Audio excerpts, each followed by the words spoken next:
Hello and welcome to this episode of Health Waves podcast. My name is Eilis. I'm your host and nutritional therapist. Today, I'm really happy to be joined by Emma, who's also a nutritional therapist and works in Only Natural, a lovely health shop down in Wexford. So not only is Emma a qualified nutritional therapist, she also lives with celiac disease. So I'm really looking forward to hearing all about her day-to-day experience on how to manage the condition. You're very welcome, Emma. Thank you so much for having me on. Great. It's lovely to see you. And I'm really looking forward to this conversation. I think it'll be really helpful for our listeners who are maybe living with celiac, cooking for a celiac, having somebody in their family or a friend to understand it better, because it's something there's a little bit of confusion sometimes around. So maybe to begin with, it's always a good place to hear your journey and what happened with you and how you became to be diagnosed.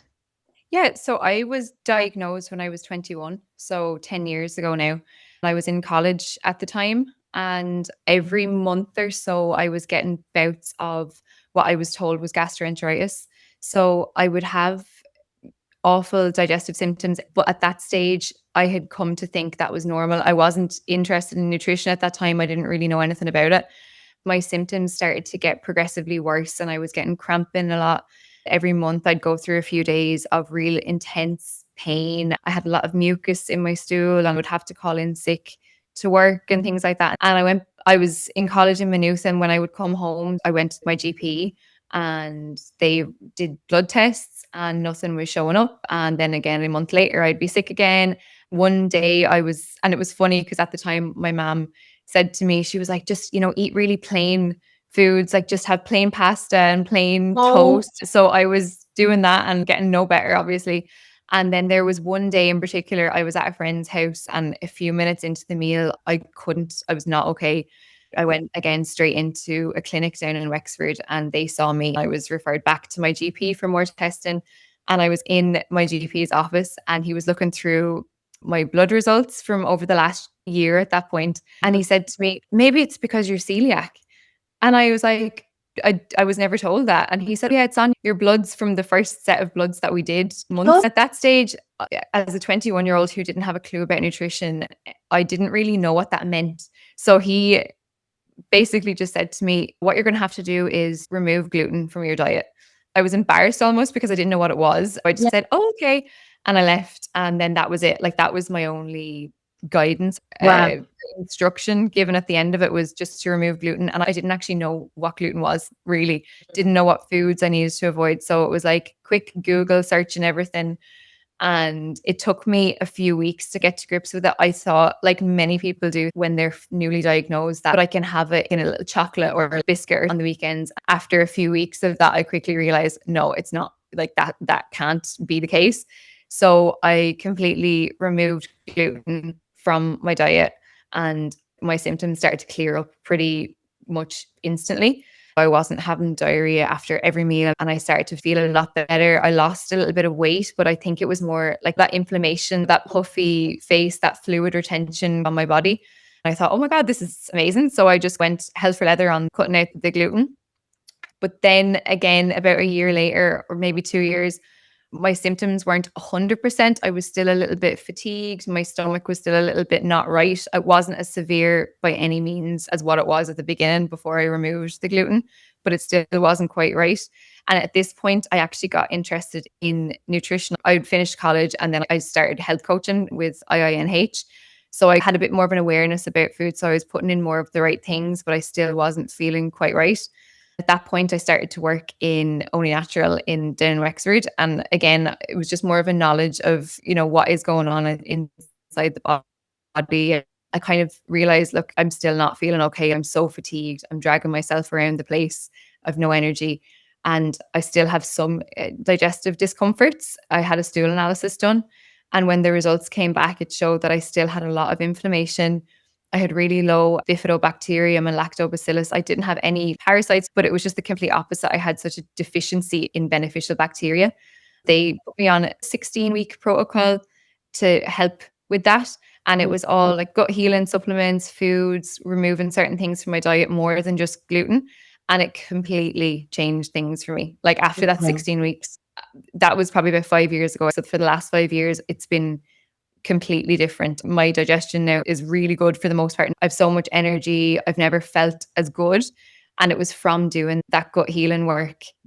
I didn't know anything about it. And it's only now that I'm starting to feel the benefits of it. Fantastic. Who gave you the guidance around the? So it was the name of the lab testing company that I went with. Yeah. They send the stool sample off to Germany and their lab send it back through a nutritional therapist. I wasn't qualified at the time. They send the protocol. It was a lady I worked with, Nicola, she's still there. She got my protocol and helped me. It was a lot of removal of certain foods. Yeah. You would have to be guided by a nutritional therapist to do that. Yeah. In a safe way, because there was a lot of different things going on, like supplement wise and different foods. So you would need a nutritional therapist to actually help you with that journey. Was that like an anti-inflammatory diet where you removed, or was it an elimination diet created for you with regard to the result? So, it was both in a way. There was removal of coffee because not a lot of people know that there's a protein in coffee very similar to the protein in gluten. And what can happen sometimes with celiac or any autoimmune thing is molecular mimicry. Your body thinks it's ingesting gluten when it's actually just coffee. It can have that effect. And we all know that coffee can have that effect on some people anyway, like a laxative kind of effect.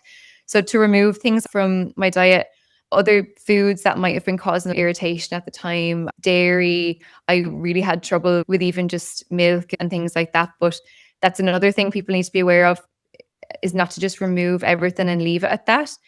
It's because there's damage there. Anything can trigger those reactions. It doesn't necessarily mean it's the problem. I always say to people, it's like if you have a cut on your hand and you squeeze a lemon on it, it's going to hurt. But if there's no cut there and you squeeze a lemon, it's not going to hurt. People think they have to remove this litany of foods from their diet, and they're actually just becoming more deficient in minerals and nutrients. That's why it's really important to do it for a short period and be guided by someone.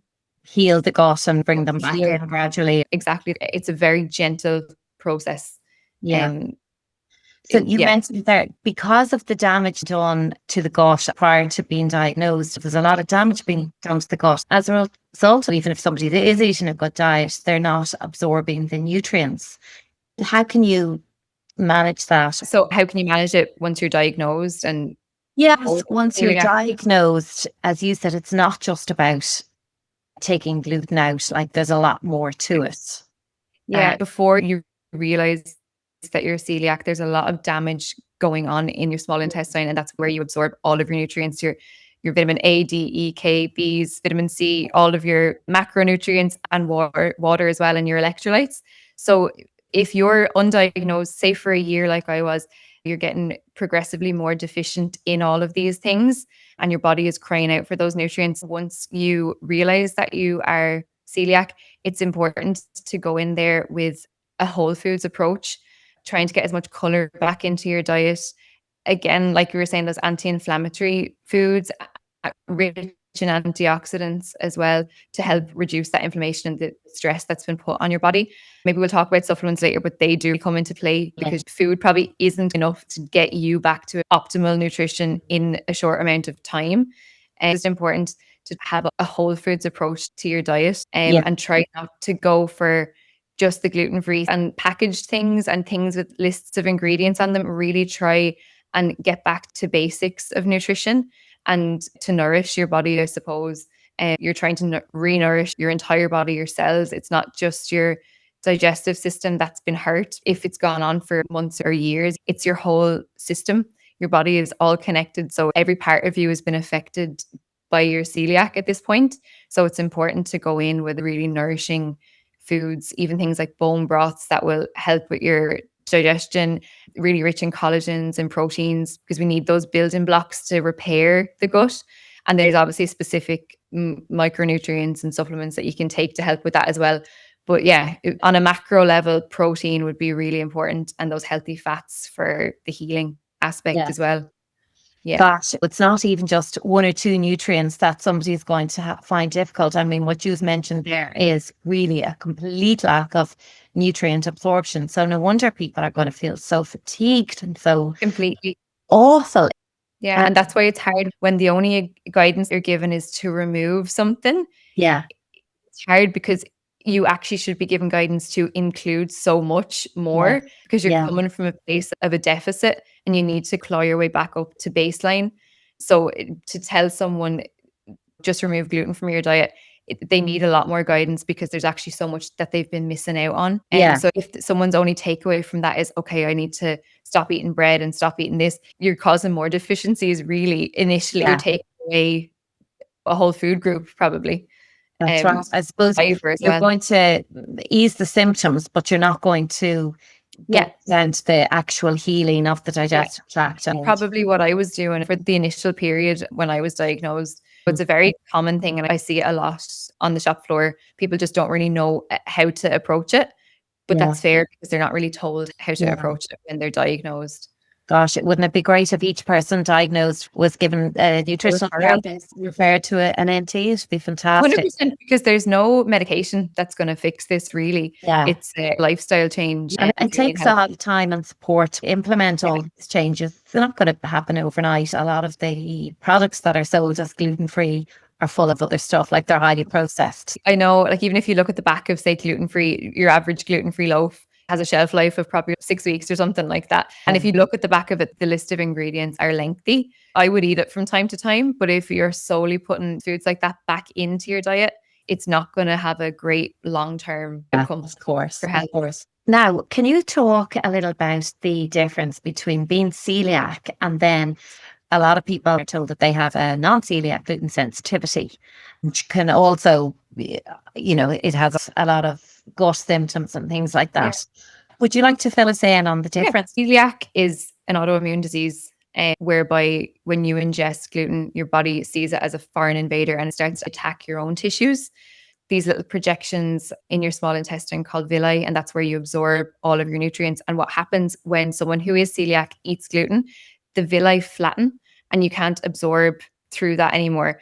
The difference is with non-celiac gluten sensitivity, your tissues aren't destroyed. There's no breakdown of cells or tissues in the gut lining, but you still have that digestive reaction. You could still have similar symptoms to someone who has celiac disease, but it doesn't have the same impact on your tissues. So you could be advised to do the same thing to remove gluten. For some people, it could be a tolerance issue.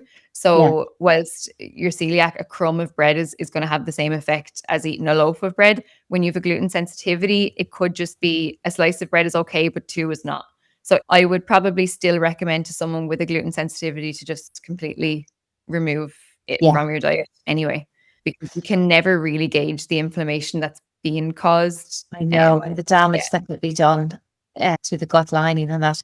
Now, you mentioned something really interesting. You said a crumb eaten by somebody who is diagnosed celiac.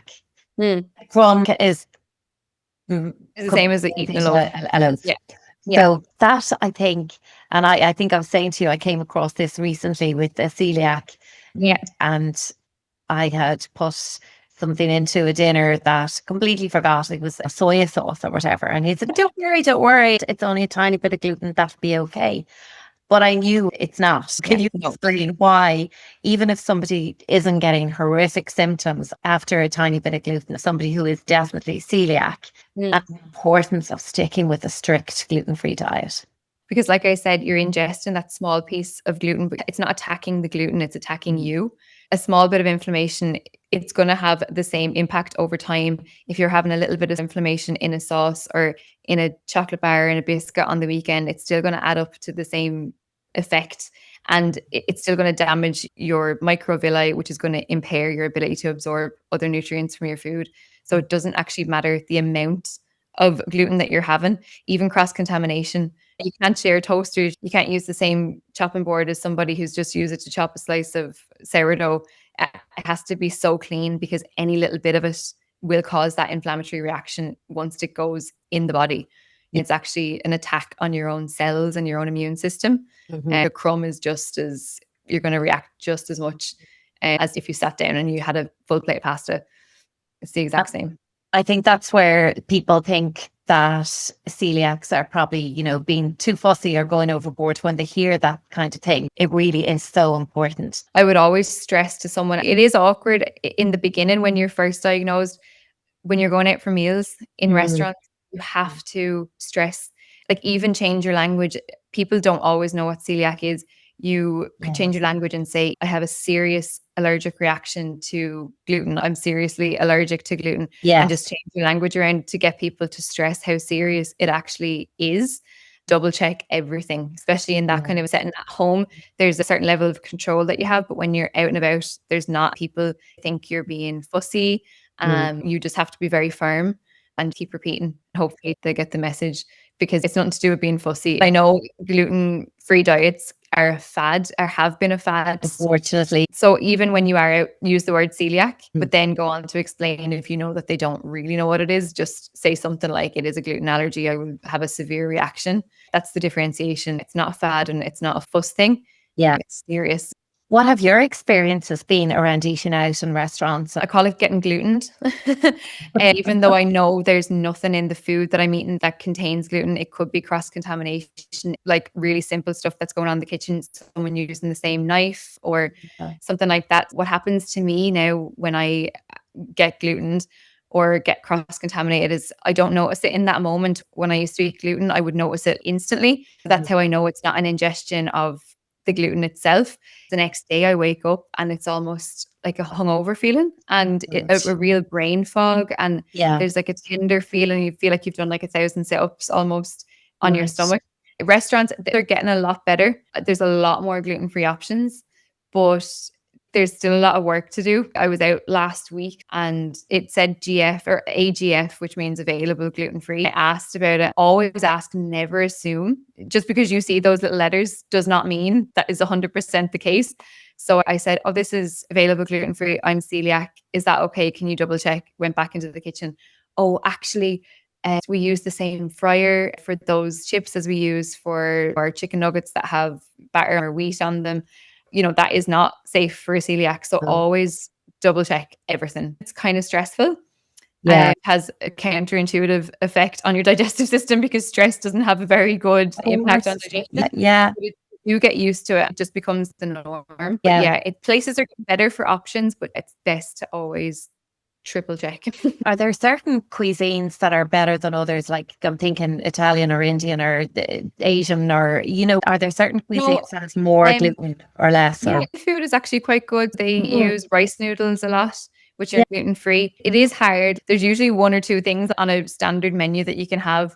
You can go for meat and veg options without sauces and play it really safe. Most places are very accommodating now. But it's funny, you're saying Italian food was the first thing. I went to Italy a few years ago with my boyfriend and they are the best for celiacs. Like they have the highest amount per population because they test for celiac from the age of 5 in everyone. I think it's just a blanket test that they do because they're eating so much gluten in their diet. So they have amazing gluten-free restaurants over there. And they have fantastic to hear. Any celiacs who want to go on holidays, go to Rome or Florence. It's amazing. Yeah, brilliant. Because that's actually what I was going to ask then. What countries would be the best to go to? I actually would have assumed that Italy wouldn't have, because I didn't realize that. Yeah, they have the best gluten-free pizzas, breads, pastas in Italy. Number one place to go, I would say. Yeah, and Italian is my favorite. I think. Absolutely love it. So back to, you did mention earlier that supplements play a role in celiac disease. So what supplements are important either if you're recently diagnosed or even ongoing? Do you continue taking supplements yourself? Yeah, I'd say initially for someone who's just newly diagnosed, a really good bioavailable multivitamin would be the best option, because in your small intestine, you're absorbing all of those vitamins and minerals. Maybe a whole foods kind of a supplement in liquid form, maybe that's really going to be well absorbed and easily absorbed. And sometimes you have to be careful because not all multis have iron, which can be quite low when you have celiac. I didn't get this option when I was diagnosed, but as soon as you're diagnosed, get tested. stress how important vitamin D is to be tested. You can get really good at home test kits if your GP is not amazing. Randox, I think, are really good. There's obviously the Wild Atlantic vitamin D and then the omega-3. So that's why I would say to go and actually speak to someone or go into a health food shop that you trust and get really good advice. A multivitamin to start out with. Probably an omega-3 supplement because you're not absorbing fat, and omega-3 would have a really nice anti-inflammatory effect on the body. That would be a great one. Yeah. The multi. And then obviously just double check that you're not going to have high iron levels. Just see where your iron levels and minerals are at and then supplement there. Digestive enzymes can really help because they're helping your body to break down the foods so you can get the most out of the nutrients that are in the foods, which you've been having trouble doing on your own. L-glutamine was one that really helped me. It helps to repair that lining in the gut. Yeah. Things like slippery elm, really soothing on your GI tract. I really feel like that made a difference for me. Aloe vera juice, like the list is extensive, but if someone was asking me, I wouldn't hold back in giving them all this information because your body really is crying out for those nutrients. Even things like electrolytes, because if you've been suffering from diarrhea chronically, you can be losing a lot of fluid, you're maybe dehydrated, you're not getting the energy into your cells. Probiotics as well. Of course, probiotics, because you were mentioning that your bacteria was all completely very low. The thing people don't realize about celiac is it's not just digestive symptoms that you get. It can be really low mood. It can be anxiety. There can be a whole host of brain fog. It can really affect you mentally because of the gut-brain axis and your inability to produce serotonin. It has a massive impact. I would start there. I would start with digestion because your mental health maybe can catch up after that. It might improve. And if not, you can go down a different route for that. So I definitely did things to help with mood elevation as well. And initially, I would just go down the digestive health route, the probiotics, because when you're celiac, you've removed gluten. So you are removing a lot of foods from your diet. The risk is that you're removing a lot of fiber. Diversification of diet is really important. So just making sure that you have a good gut microbiome to begin with, to start you off on a good quality probiotic that has varied strains and that's a strong one that you find in a health food shop just after a quick chat. Or you could use something that has strains in it specifically designed for someone with IBS type symptoms. That might really help initially. It's not something that you have to stay on forever, but I would say it's very case by case dependent. It depends on how long you think you've been suffering with celiac as well. Like if you're diagnosed early or if you're a child, your microvilli can recover within a matter of weeks or months, but sometimes for adults, depending on age, a few different factors, how long you've had it, it can take a few years to properly recover. Supplements can help speed up that process and get you feeling better quicker. So you're kind of struggling through. That's fantastic advice. The multi is great because it's going to cover all the bases. You can always do a home test if all your bloods aren't covered in one. The Wild Atlantic do both the vitamin D and the omega testing. Yes. I suppose going after that, then it's on a case by case basis, or it's very individual what one person is going to need over another person. But that's also really interesting about the gut brain axis. I'm sure many people are suffering with brain health issues and don't realize they're celiac. Yes. You know, the malabsorption of everything is going to have such a profound effect on their mental health. And I'm thinking of essential fatty acids, their B vitamins, and everything that is needed for brain health. It's so important for them to replenish. You're listening to, was it Rhonda Patrick, and she was speaking about gut health, and she was saying that when there's inflammation in the digestive tract, tryptophan, normally meant to be metabolized into serotonin for mood and cognition, is actually metabolized into a neurotoxin. So it can have the complete opposite effect on mood. Mood definitely is one that can be majorly affected by celiac. The gut-brain axis is just so interesting. That is all just fabulous advice. And it actually was you who highlighted to me that thing of the gluten, the mimicry about the coffee. I had not realised that a lot of people can't tolerate coffee, and I had come across that but didn't realise there was an actual... Yeah, I drink coffee now, but it's saying that 16-week protocol, that was one of the things that they suggested remove, just to give your body that chance to heal it. Yeah, the molecular mimicry, because the protein in coffee is very similar to that of gluten. Okay. And your body can't quite tell the difference. Yeah, it's so interesting. And are there any other foods that you have kept removed from your diet, or have you everything else back in your diet now since removing them? Dairy was a bit of an issue for Mm. me. I would notice some kind of symptom. It wasn't always a digestive symptom. I would feel it in the back of my throat. Okay. Yeah, actually, when I was first diagnosed the year after, I thought veganism is going to cure me and be brilliant. It really helped initially because I was getting those nutrients I was missing out on. I had a really whole foods diet, but then that depletion set in again that I wasn't getting from meats and eggs and things like that. So I switched it back to a whole foods diet again, including meat and eggs and everything. But yeah, now I eat everything except gluten. Oh, brilliant. Non-gluten grains, would you find the easiest to adapt? Quinoa. Yeah. Quinoa, rice, naturally gluten-free. Oats are naturally gluten-free, but they can be highly cross-contaminated. So it's important to get a gluten-free oat for porridge. So it's the cross-contamination that's the problem when you're talking about oats. Okay. Yeah, completely. The protein in oats is avenin and the protein in gluten is gliadin. So they're two completely different proteins, but they're highly, the likelihood is that they can be highly cross-contaminated with other like wheat, barley, rye, spelt. So it's important to get a gluten-free oat as well. So yeah, they're the basic ones that I would recommend. Yeah, quinoa, rice, your gluten-free oats. Buckwheat is actually gluten-free. Confusing. Do you know what's helpful? Print it out and leave it somewhere or have it on a list or screenshot just to keep training yourself at the beginning, because it is hard. You're reading the back of everything.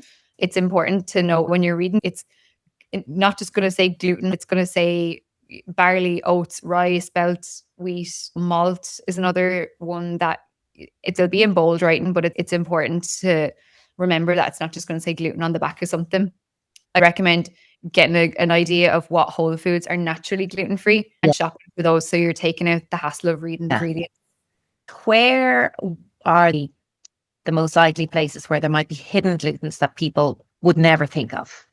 You were saying you might not always realize that some chewing gums, even in health shops, barley can be in some chewing gums. Okay. In certain sweets like jellies can have barley in them as well. Sauces, chocolate bars, anything in a packet, read it. Anything that has an ingredients list, just read it. Just get in tune what does and what doesn't. Yeah, you have to be super careful.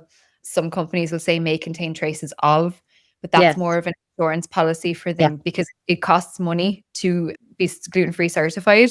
So places don't want to do that. They'll just have this little warning on the bottom.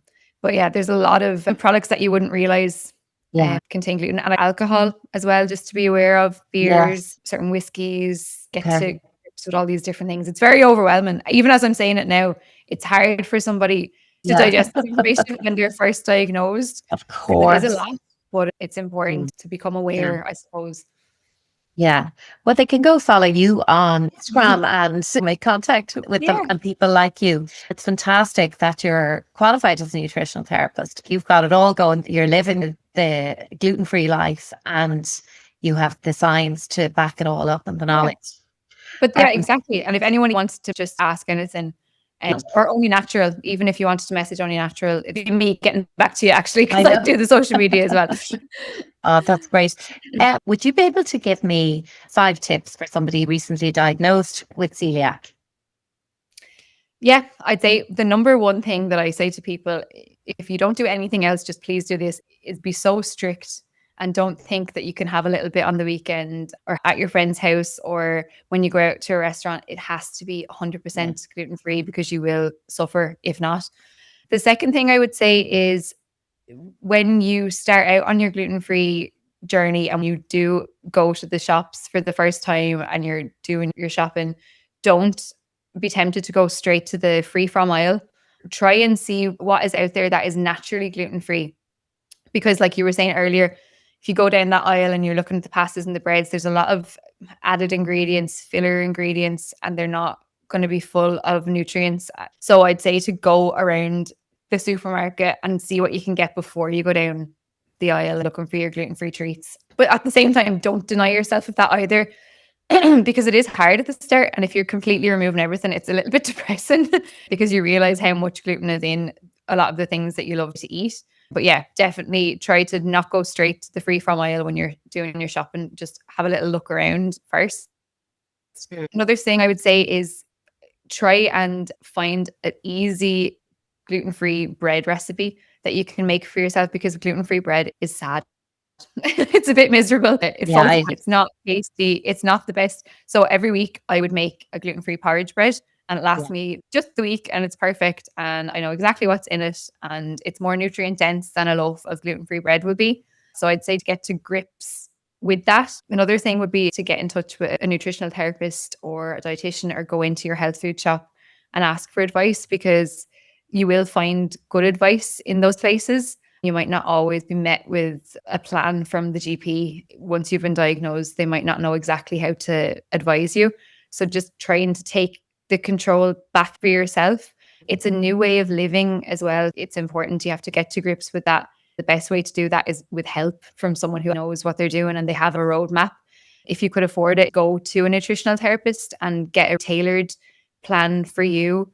But like I said, there's loads of things you can do outside of that if you don't want to go down that route. Another thing is just to read everything, read the backs of everything. Don't ever take anything for granted, even something that maybe you've been eating for the last year. Companies can change their ingredients, especially things that don't automatically say gluten-free on them. Just double check the backs. Buy another toaster, use separate appliances. Splurge on a lovely chopping board, I don't know, Smeg toaster or something. Treat yourself.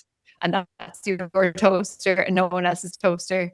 Just try and keep things separate in the house. Tupperware is really important. Being aware of cross-contamination in your own house as well is really important.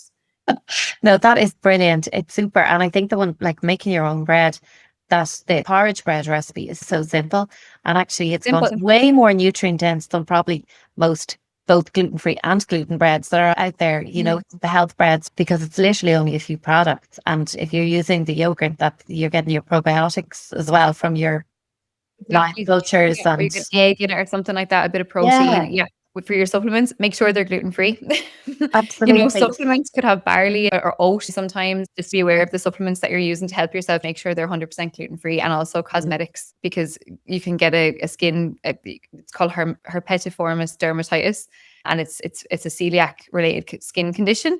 And I actually, from using a product that I wasn't aware of, it had 3 different derivatives of gluten in it, and it was causing a reaction on my skin. Now, you Google it, and Google will tell you that it's not happening, but it did. That was an anecdotal story that happened to me. I always advise celiacs to be aware of the cosmetics they're using, to not have gluten in them as well, just to be on the safe side.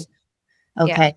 I found from baking for somebody gluten-free, I found almond was the best thing. Almond flour? Yeah, to bake with. You do miss the gluten in a lot of baking because it's that sponginess and the lightness. But I found if I replaced things and tried to adapt recipes using almond flour, it was the best. My little girl is a year now in a week, so I'm like toying with the idea of making a cake. And I wouldn't really usually, so maybe I'll try and do something like that with almond flour. If not, I'll just buy a gluten cake for her. Don't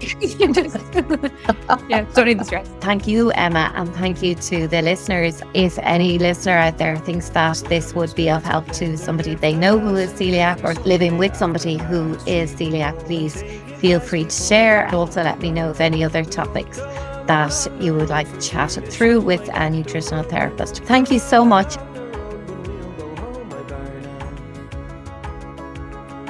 No.